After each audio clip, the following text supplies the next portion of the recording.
Edinburgh Festival has garnered a reputation for being a place where people are allowed to show off their creative chops. But two comedians with Jewish-themed shows were forced to find new homes for their shows after their original venues canceled on them.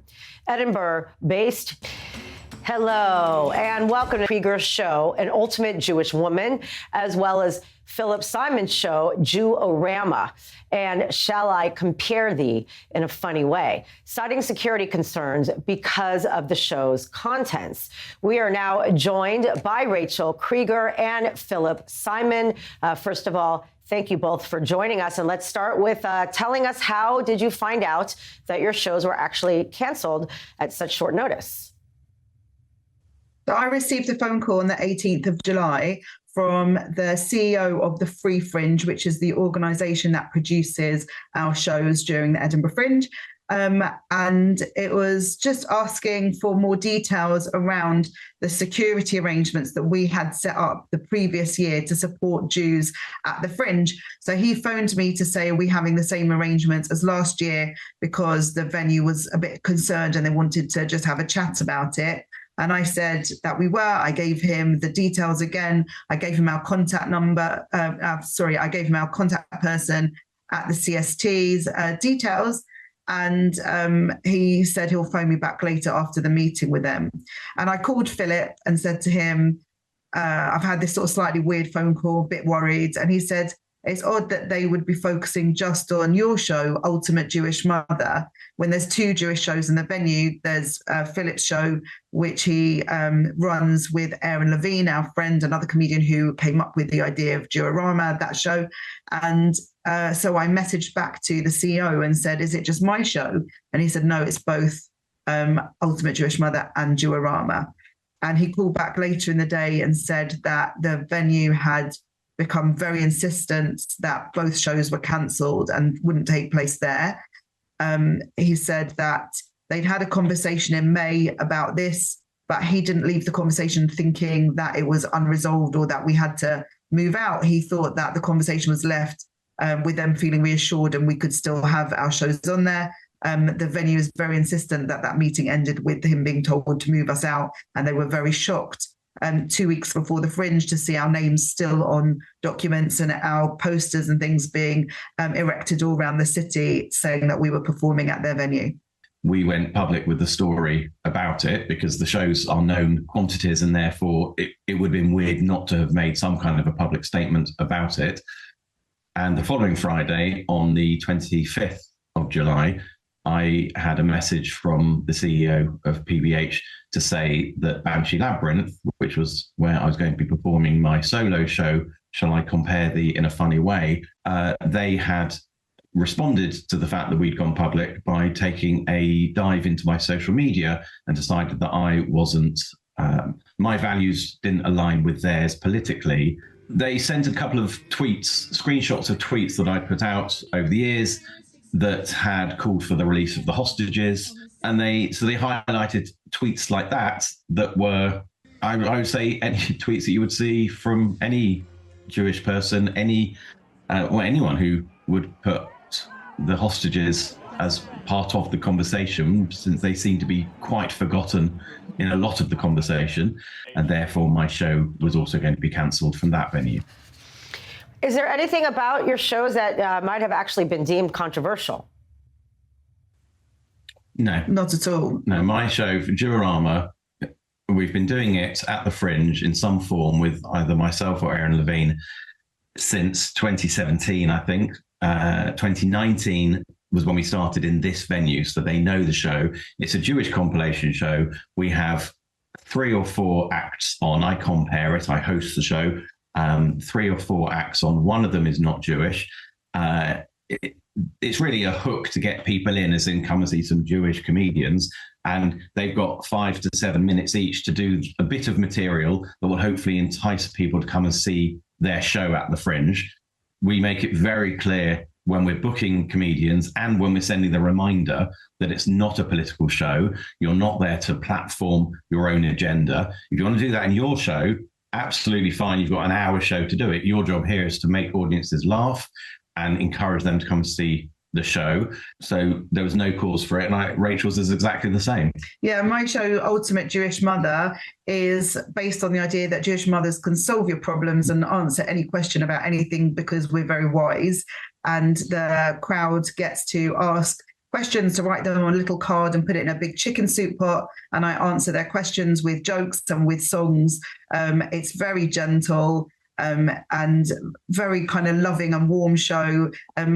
The Fringe is not populated entirely by Jews, and it's predominantly been, I'd say, 75% non-Jewish people in the audiences who've all come out at the end saying, oh, you're just like my Irish mammy, you're just like my Nigerian mum, you're just like my Asian mother, because the point of the show is that we are all the same, and, you know, it's like a big warm hug of a show. And at the end of the show, I have a little call for peace, you know, let the hostages come home, let there be peace, which I don't think is in any way a controversial statement. You know, peace should be a universal value.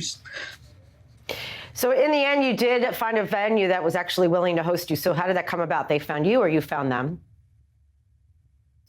Quite a few venues came forward to offer to house our shows and provide new homes, which I was really moved by, because you never know when you become kind of the center of a media attention, whether that will make you quite toxic. And we are quite the opposite. We had venues bending over backwards to try and find slots within their programming. The thing is that these conversations took place 2 weeks before the beginning of the Fringe. Applications opened for the Fringe the preceding November, December, and programming begins from January. So it wasn't just as simple as somewhere else saying, yeah, fine, no problem. We had to find somewhere that not only had the right kind of space and setup to accommodate the sort of shows that we do, but also that fitted in with other commitments that we'd put in around the time slots that our shows were due to be in. So we've been very lucky that a venue called Hoots Comedy has offered space for both the shows. Duorama is a slightly different thing to try and work out, because we had approximately 80 slots filled with comedians, and we had to rehouse all of those acts or some of those acts. And the daunting task of putting together a showcase like that is bad enough when you start doing it in March, but when you start doing it 2-3 days before the Fringe starts, plus trying to rehouse your solo show, plus trying to pack, spend time with the family, everything. So that took a bit of a back seat, but we have had a couple of dates that Laughing Horse, which is another one of the Free Fringe organizations, they have agreed to house us for a couple of shows. PBH did try and do a few inquiries as to whether they could swap shows. Could somebody take our slot if we take their slot? But again, the timings meant that posters had been printed, flyers had been printed, publicity had gone out, press releases. There's also, they would have to be very aware of what they were coming into, because we don't want anyone to not be able to perform at the Fringe, but they do have to be aware that potentially they're performing in a venue where certain performers would not be welcome. In general, the comedy circuit is quite a cohesive group. So how have fellow comedians responded? Have they been helpful and supportive? The comedy circuit, comedians at all levels of the circuit, very much A-list all the way across, have come out to support us and to say, you know, they're shocked by what's happened. That's really meant a lot. And we had other comedians offering us, you can just take one of my dates, like just come instead of me on that date, or offering to withdraw. It's been we've been lifted on the shoulders of the comedy community and the other venues. That feels very special. You know, often when you hear stories about incidents that affect Jewish people, it's really just Jewish people who are interested or want to help. And in this case, it's been an almost universal support for the two of us and our shows. That's definitely very comforting to hear. So for those of the folks at home who actually want to support your shows and watch them, where can they find you? So my show, Ultimate Jewish Mother, is going to be at the Big Tent at Hoots in Nicholson Square Gardens from 7th to the 17th, and then at Le Monde Hotel from the 18th to the 24th. It's called Ultimate Jewish Mother. It's not on Saturdays for very obvious reasons. And if you want to find out more about me and my work, then I'm on Instagram at Rach Creeger, or I have a website, rachelcreeger.com. And my shows, which do run on Saturdays because obvious reasons, I've got my children's show, which is called Schools Out Comedy Club, and it's where children come up and tell their own jokes, and it's mayhem. That's at Le Monde on George Street, and that is 12:30 every day until the 17th.